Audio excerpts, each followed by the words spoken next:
교회의 시스템 중에서는 이 5가지 부류의 사람들로 나누고 있습니다. 가장 핵심 멤버로는 평신도 리더들이 있습니다. 그리고 주로 이런 사람들은 주로 장로님들이나 또 항존직이 여기에 속하죠.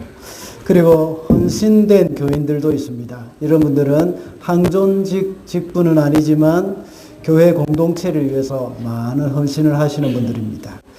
그리고 등록 교인들도 있죠.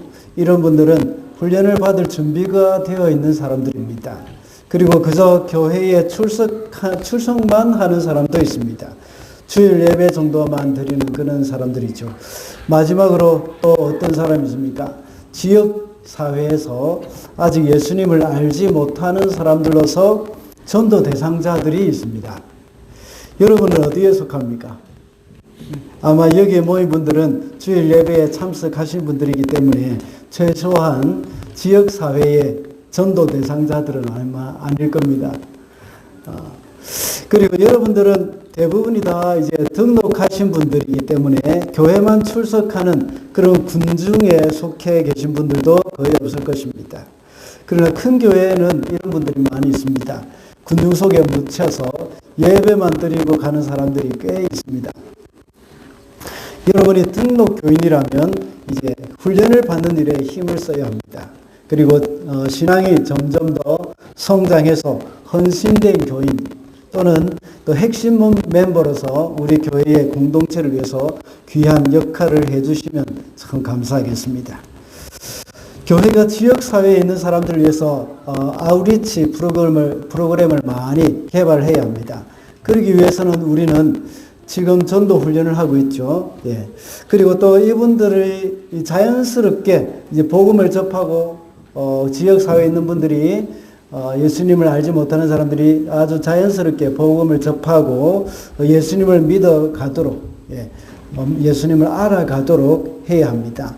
이 일을 위해서 잘 준비해서 지금 우리 또 알파 사역을 또 생각을 하고 있습니다. 알파 사역은 일종의 전도 프로그램인데 예수님을 믿지 않거나 교회에 출석하지 않는 그런 분들이 부담 없이 나와서 복음을 들을 수 있도록 하는 프로그램입니다. 우리 작년에도 이것을 했었죠. 그런데 아우리치 프로그램만 하면 안 됩니다. 예수님을 믿기로 결심을 하는 사람들이 이제 교회에 와서 예배도 드리고 또 등록도 하도록 도와드려야 합니다.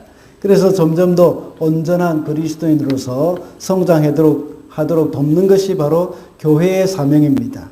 이런 모든 과정이 바로 제자 삼는 과정입니다. 제자가 된다는 것은 단순히 군중 속에 묻혀서 멀찍이 따라다니는 그런 사람이 아닙니다. 제자는 스승이 걸어간 길을 따라서 같이 가는 사람입니다. 스승의 생각, 스승의 가치관, 또 성품 이런 것들을 다 배우고 그대로 삶을 살아가는 그런 사람들이 바로 제자입니다. 우리는 예수님의 제자로서 예수님의 생각과 예수님의 가치관, 예수님의 성품을 배우고 예수님의 삶을 본받으며 살아야 합니다. 우리가 할 일은 제자가 되고 제자를 삼는 일입니다. 오늘 본문에서 예수님은 제자들을 모아놓고 마지막으로 명령하셨습니다. 그것은 가서 제자 삼으라 하는 명령이죠. 이미 예수님의 제자가 된 사람들은 이제 가서 제자를 삼는 일을 이제 해야 합니다. 그래서 오늘은 가서 제자 삼으라는 제목으로 말씀을 살펴보도록 하겠습니다. 첫째로 모든 민족을 제자로 삼아야 합니다. 19절입니다. 그러므로 너희는 가서 모든 민족을 제자로 삼아서 아버지와 아들과 성령의 이름으로 세례를 주고. 예수께서 부활하신 후에 제자들에게 갈릴리로 가서 거기서 나를 보리라고 이렇게 말씀하셨습니다. 그래서 제자들은 갈릴리 어느 산, 거기서 부활하신 예수님을 만났습니다. 제자들은 예수님께 경배를 했고 예수님은 제자들에게 마지막으로 아주 중요한 명령을 내리셨습니다. 그것은 19절의 말씀과 같이 가서 제자를 삼아라 하는 그런 말씀입니다. 먼저 제자를 삼는 대상, 예수님께서는 제자를 삼으라고 하셨는데 그 제자를 삼는 대상을 말씀해 주셨는데 그 대상은 모든 민족이라고 하셨습니다. 유대 민족을 대상으로 제자를 삼으라고 하지 않으셨습니다. 마태복음은 유대인들을 위해서 쓴 복음이라고 했습니다. 그들은 천국이 유대인들에게만 허락된 것이라고 생각했습니다. 그러나 예수님께서는 모든 민족에게 가서 제자를 삼으라고 하셨습니다.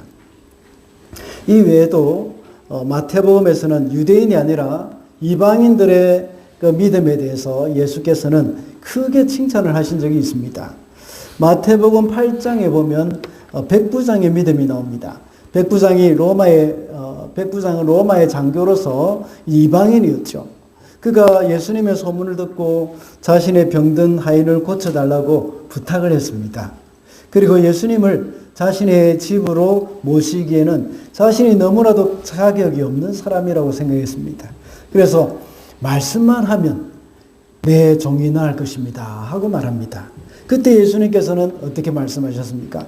이스라엘 사람 가운데서 아무에게서도 이런 믿음을 본 일이 없다 하고 말씀하시면서 백부장의 믿음을 크게 칭찬하셨습니다. 그리고 마태복음 15장 28절에 보면 가나안 여인이 이 귀신 들린 자신의 딸을 고쳐달라고 예수님께 부르짖었습니다. 그때 예수님은 아주 매몰차게 너무나도 서운한 말씀을 하셨습니다. 자녀들의 떡을 취하여서 개들에게 던지는 법이 없다 하고 말씀하셨습니다. 그때 가나안 여인은 어떻게 대답했습니까? 옳습니다. 개들도 주인의 상에서 떨어지는 부스러기를 먹습니다 라고 대답을 했습니다. 그때 예수님께서는 여자여 참으로 내 믿음이 크다. 내 소원대로 되어라 하고 말씀하셨습니다. 마태는 유대인들을 위해서 마태복음을 기록하면서 의도적으로 이런 이방인들의 큰 믿음을 부각시켰습니다.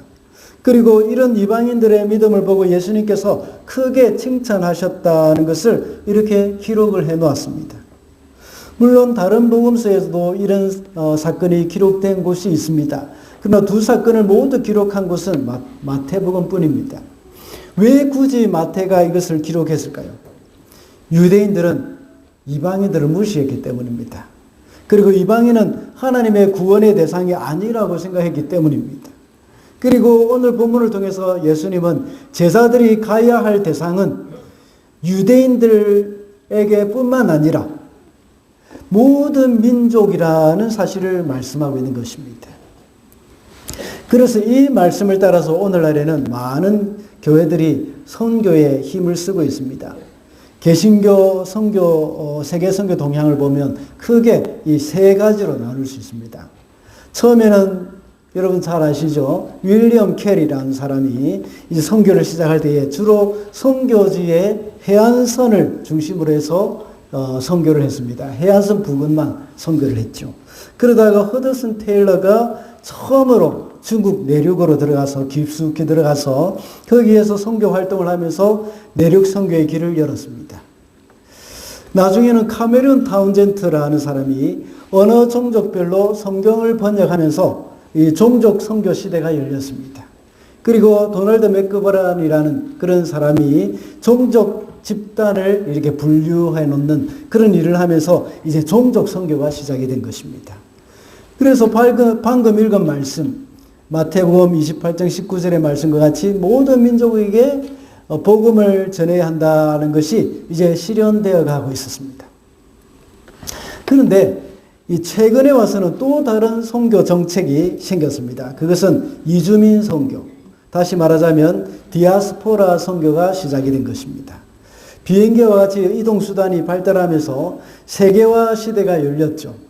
그래서 이제 많은 사람들이 다른 나라로 이민을 가게 됐습니다. 우리도 이제 이 뉴질랜드로 이민 온 사람들이지 않습니까? 한국 우리 고신교단의 선교부에서도 이렇게 제가 선교사로 파송될 즈음에 이 선교 정책 중에서 이주민 선교 파트가 생겼습니다. 그 일에 여러 명의 선교사님들이 한국에 남아서 이주민들을 대상으로 해서 선교 전략을 세우고 그들에게 전도를 하고 있습니다. 그리고 불과 1년 전에는 제가 소속해 있던 성경번역 선교회, 거기에서도 역시 그 종족에게 직접 가지 않고 한국에서 그 사람들을 만나서 이주민 성경번역 사역을 하는 그런 파트도 생겼습니다. 이렇게 요즘의 선교 동향은 이 이주민들을 대상으로 하는 정책으로 이렇게 바뀌어가고 있습니다. 다시 한번 제가 정리를 해드리겠습니다. 과거에는 us to them입니다. us to them. 그래서 우리는 땅 끝까지 가서 복음을 전했습니다. 그러나 이제는 우리가 선교를 해야 할 그 땅 끝의 사람들이 우리에게로 이주해 왔습니다. them to us가 되는 것이죠. 그렇다면 이제 우리가 그들에게 복음을 잘 전하고 제자화시켜서 그들에게도 역시 복음을 전하도록 해줘야 합니다. 그들은 이제 선교의 대상이 아니라 우리의 동역자들이 되어야 합니다. 그래서 이제 us to us가 되어지는 것입니다. 우리 뉴질랜드에도 많은 나라에서 이민을 와서 다민족 국가가 되었습니다. 뉴질랜드만 해도 세계 각 나라에서 많은 사람들이 참 이민을 와서 많이 살고 있습니다. 특히 기독교의 배경을 가지지 않은 사람들이 얼마나 많은지 모릅니다. 무슬림, 힌두교, 불교 이런 문화에 살던 사람들이 다 왔습니다. 이런 사람들에게 복음을 전해야 하는 겁니다. 우리 주님이 유대인이라고 해서 이방인에게 무관심하기를 원치 않으셨던 것처럼 우리는 한국인이라고 해서 다른 민족들에게 대해서 무관심해서는 안 됩니다. 우리는 한국 사람뿐만 아니라 다른 민족 사람들에게도 역시 복음이 증거되도록 힘을 써야 합니다. 뉴질랜드의 많은 다른 민족들을 향한 그런 책임이 우리에게 있습니다. 뉴질랜드의 불량 청소년들의 범죄가 얼마나 날로 늘어나고 있습니까? 이런 일들을 볼 때 우리 한국교회의 책임을 우리가 느껴야 합니다. 우리가 이런 사람들에게도 복음을 전해야 합니다. 요즘 뉴질랜드의 각 가게에 불량 청소년들이 문을 부수고 들어와서 훔쳐가는 일들 얼마나 많이 일어납니까? 우리 한국인들도 많은 피해를 입고 있습니다. 저는 이런 일을 접하면서 꿈이 생겼습니다.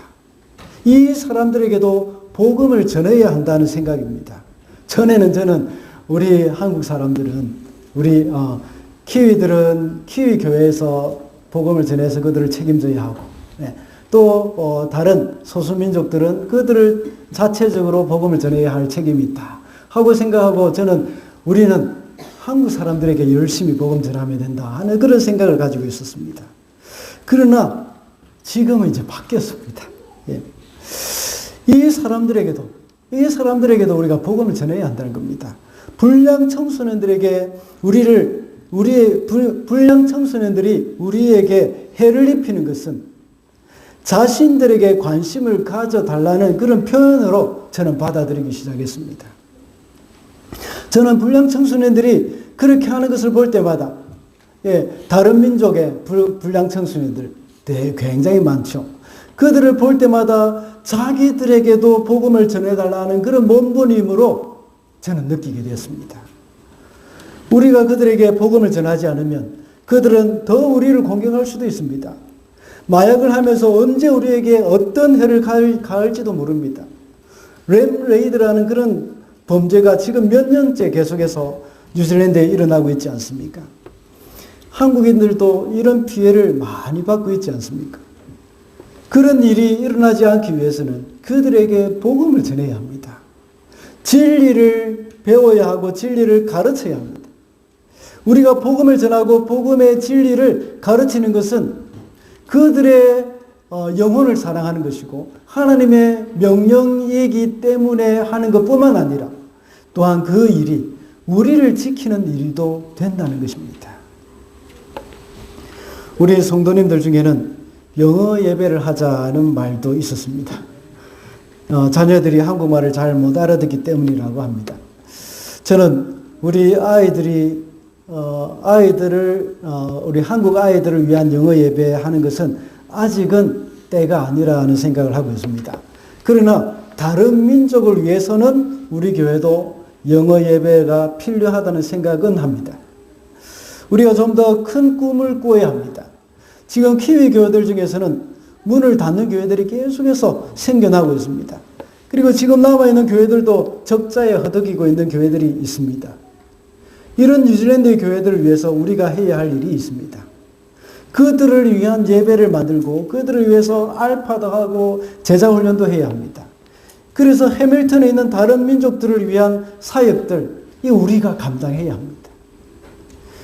그렇게 하려면 우리 공간이 좀 필요합니다. 지금 우리가 빌려서 사용하고 있는 이곳 한계가 있죠. 사실 지금은 우리 사역을 위한 공간도 부족합니다. 우리가 한국어로 드리는 예배 공간과 함께 영어 예배를 할 수 있는 공간도 있어야 합니다. 영어로 하는 전도 프로그램을 위한 그런 공간도 있어야 합니다. 그래서 우리가 그곳을 다음 세대를 위한 공간뿐만 아니라 디아스포라 선교의 그 전초 기지를 위한 공간으로 만들어야 합니다. 그래서 우리가 다른 민족들에게 복음을 전하고 그들을 제자화시켜서 그들이 또 다른 그들에게 복음을 전하도록 해야 하는 겁니다. 지난주에 다회를 하면서 장로님들과 말씀을 나눴습니다. 지금까지 아주 소극적으로 비전 건축 헌금이라는 항목만 만들고 매주 적립한 금액만 공개를 했습니다. 그러나 이제는 공간 마련을 위한 준비위원회를 구성하기로 했습니다. 누구든지 이 일에 자원하시는 분은 저에게 말씀해 주시기 바랍니다. 그리고 우리 모든 성도들은 그 일을 위해서 마음을 같이 해주시고 기도를 해주시기 바랍니다.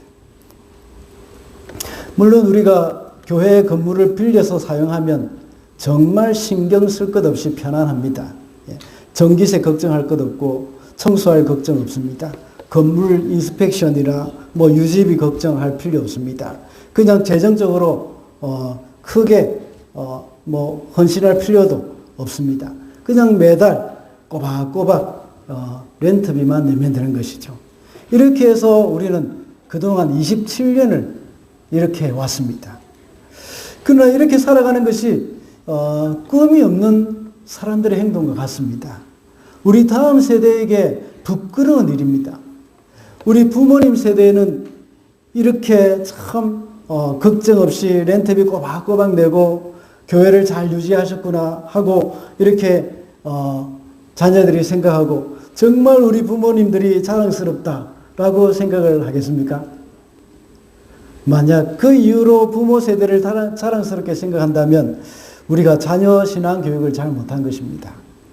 정말 우리가 다음 세대 자녀들에게 신앙 교육을 제대로 시켰다면 나중에 우리 자녀들은 아무 꿈도 없이 교회당 빌려서 렌트비 잘 내고 살아온 그런 저와 여러분을 부끄럽게 생각할 것입니다. 지금 뉴질랜드 영적 침체가 계속해서 되고 있는 이때에 우리 부모님 세대는 아무것도 거기에 대해서 하지 않고 있었다 하는 것을 우리 자녀들이 알게 된다면 어떻게 생각하겠습니까? 과연 우리 부모들의 신앙생활에 대해서 자랑스럽게 생각을 하겠습니까? 우리는 렌트비 꼬박꼬박 잘 내고 건물도 깨끗하게 사용하고 있습니다. 그래서 다른 커뮤니티에 비해서 아주 모범적인 세입자라는 그런 말을 들으면서 지내고 있습니다. 그러나 우리는 여기에서 만족해서는 안 됩니다. 우리는 과거 27년 동안 이렇게 생활해 온 것에 대해서 너무나도 익숙해 버려서 전혀 불편함이 없어져 버렸습니다. 그러나 우리는 이 땅을 향해서 하나님이 주신 그 비전을 가지고 스스로 불편함을 감수해야 할 각오를 가지고 있어야 합니다. 그래서 지금 우리 부모님들은 우리 자녀들이 생각하기에 지금 우리 비록 부모님들은 교회를 위해서 참 여러 가지 어려움이 있었지만 그래도 힘을 다했다, 최선을 다했다 하는 그런 생각을 하도록 해줘야 하는 겁니다. 제가 자녀들에게 교회 건물을 물려주자라고 하는 그런 말이 아닙니다. 자식들에게 물려줄 것은 건물도 아니고 재산도 아닙니다. 우리 자식들에게 물려줄 것은 믿음이요 하나님 나라의 꿈과 비전입니다. 우리가 이 땅에 있는 무너져가고 있는 교회들을 세우고 타락해가고 있는 여러 민족들에게 복음을 전하는 것이 바로 우리의 비전이 되어야 하는 겁니다.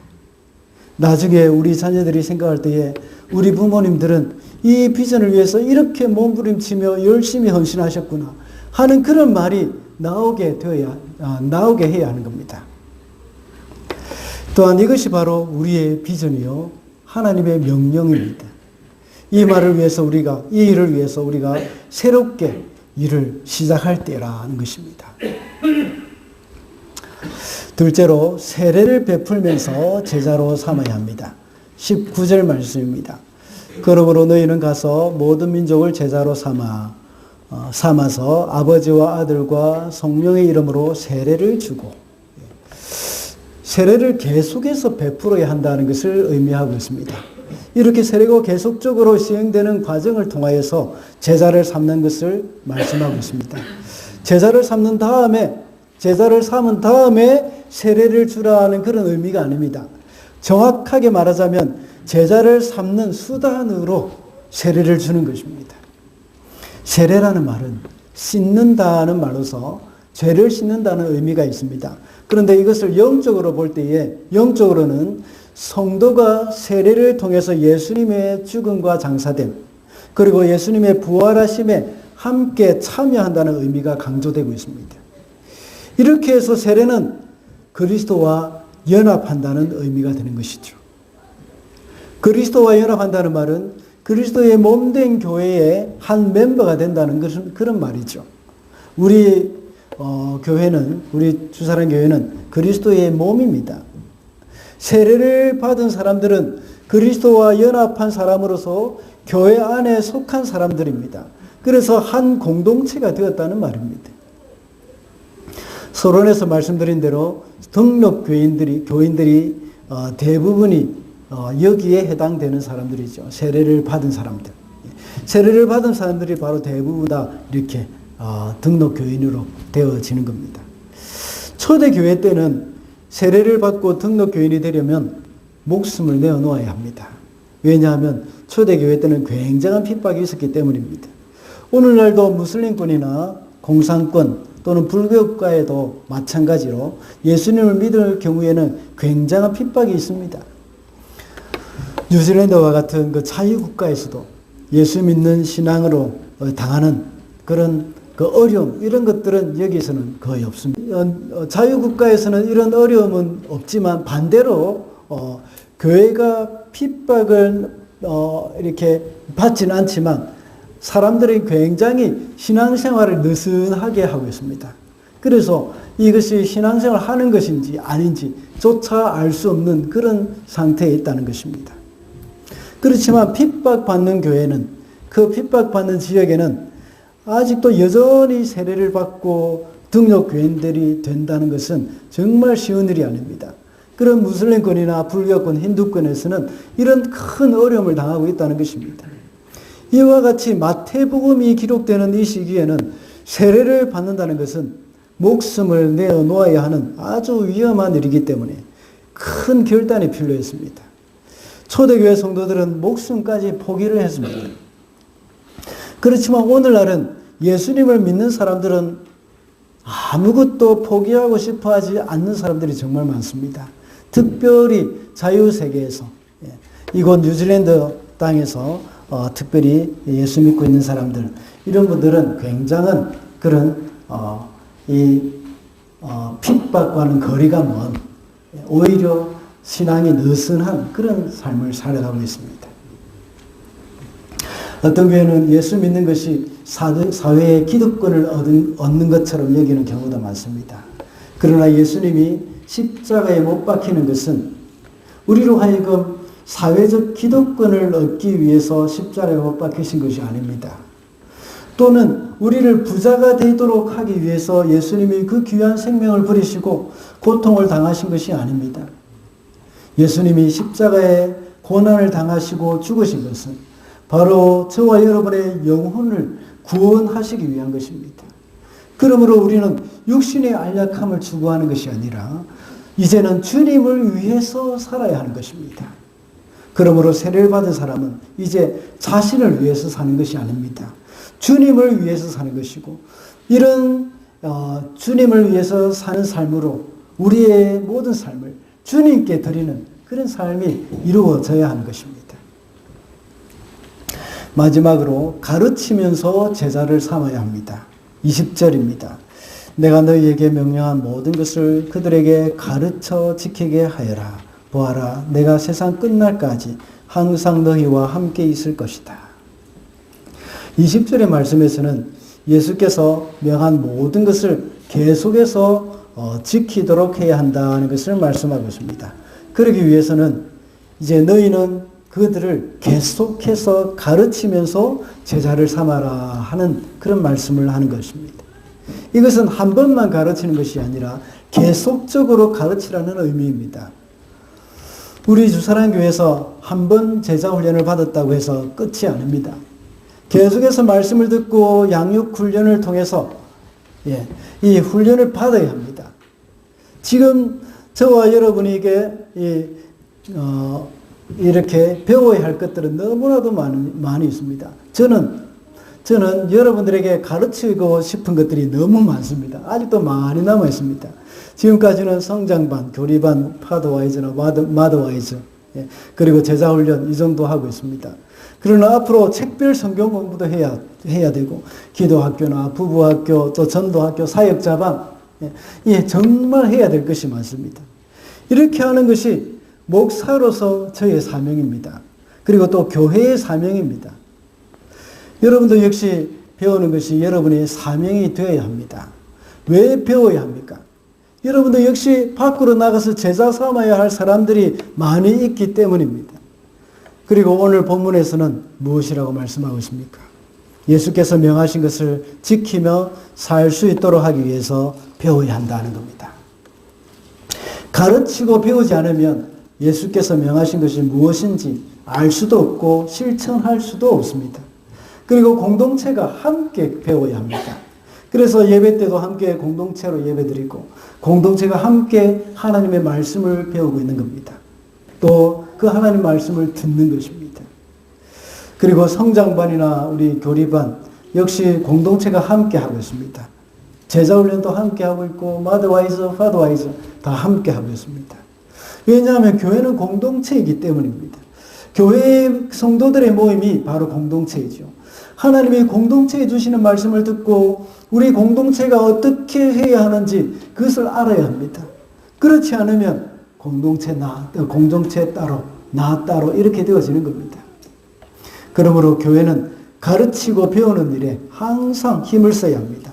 그렇게 함으로써 하나님의 말씀을 올바로 알고 그것을 삶 가운데로 실천하며 살아갈 수가 있습니다. 우리가 예수께서 명하신 것을 가르치지 않으면 세상은 거꾸로 우리를 가르치려고 합니다.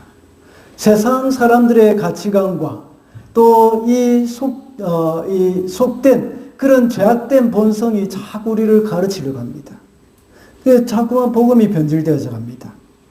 오늘 본문에는 없지만 앞에 본문에서 보면 예수의 부활을 부인하려고 하는 사람들이 굉장히 많이 있었습니다. 우리가 복음을 전하는 것은 거짓에 대항하는 일입니다. 예수께서 부활하셨는데도 대제사장들과 종교 지도자들은 예수의 시체를 제자들이 훔쳐갔다 하면서 거짓 소문을 퍼뜨렸습니다. 그런 거짓에 맞서서 하나님 앞에 복음을 전하는 것, 이것이 바로 우리가 해야 할 일입니다. 그러기 위해서 우리는 가르치고 배워야 합니다. 예수께서 부활하셨다는 그런 말이 사실이 아니라고 하는 사람이 더 많습니까? 아니면 사실이라고 하는 사람이 더 많습니까? 부활이 거짓이라고 말하는 사람들이 더 많이 있지 않습니까? 만약 교회가 가르치지 않고 복음을 전하지 않으면 거짓에 동조하는 것밖에 되지 않습니다. 거짓을 묵과하는 것이 되고 마는 것입니다. 더 나아가서 거짓을 묵과하고 거짓이 난무함에도 불구하고 그대로 있다가는 우리도 역시 진리보다 거짓을 믿게 될 수도 있다는 것을 우리는 생각을 해야 합니다. 벌써 그런 일들이 많이 일어나고 있지 않습니까? 이와 같은 맥락에서 볼 때에 우리가 진리를 지키기 위해서는 가르치고 배워야 합니다. 오늘날 계속해서 사람들은 진리를 왜곡하고 있습니다. 창조 질서를 깨뜨리고 있습니다. 심지어 나라의 법조차도 비진리를 가르치도록 하고 있습니다. 앞서 말씀을 드렸듯이 우리가 진리를 지키고 진리를 가르치지 않으면 거짓이 우리를 지배하게 될 것입니다. 그리고 진리가 아닌 것이 점점 더 우리 가운데 침투해 들어와서 저와 여러분의 자녀들을 해치는 날이 오게 될 것입니다.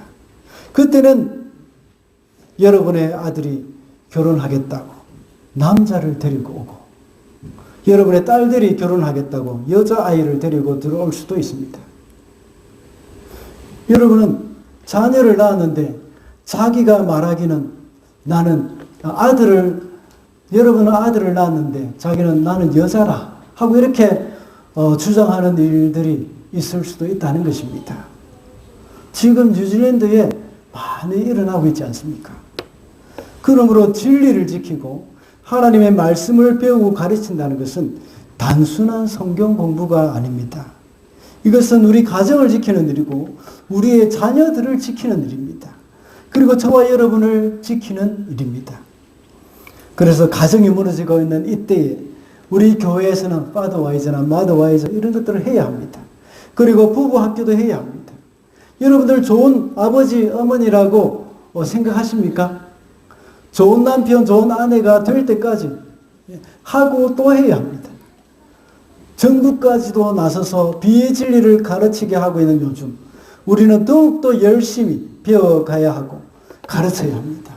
그러므로 성도는 교회에서 가르치는 자가 되든지 아니면 배우는 자가 되어야 합니다. 앞으로 말씀드린 것처럼 제가 여러분에게 가르칠 것이 너무나도 많다고 했죠. 그 때문에 교육자만으로는 부족합니다. 그래서 교육자가 아니라도 성장반이나 교례반을 인도할 수 있도록 하려고 생각을 하고 있습니다. 성장반과 교례반을 마친 사람들은 그 사람들에 한해서 한 주 정도의 인도자 과정을 이제 한다면 그 사람은 교육자가 아니라도 성장반이나 교례반을 인도할 수가 있게 됩니다. 또 그 다음 단계도 역시 마찬가지가 됩니다. 마치 구역장이 구역 모임을 인도하는 것처럼 그런 사람들도 역시 성장반과 교례반을 인도할 수 있을 것입니다. 많이 지원해 주시기 바랍니다. 그런 사람들이 서론에서 말한 그 동심원에서 헌신자가 되는 것입니다. 여러분 그렇게 하실 수 있겠습니까? 네. 제가 요즘 귀가 좀 잘 안 들려서 여러분이 대답하는 소리를 잘 못 듣습니다. 좀 그렇게 하실 수 있겠습니까? 네, 감사합니다. 옆에 계시는 분들에게 우리 격려하십시다. 예, 가르치든지 배우든지 합시다. 예, 가르치든지 배우든지 하십시다. 예. 예, 그래서 열심히 가르치면서 제자를 삼는 저와 여러분이 되시기를 바랍니다. 말씀을 맺겠습니다. 오늘은 가서 제자 삼으라는 제목으로 말씀을 살펴봤습니다.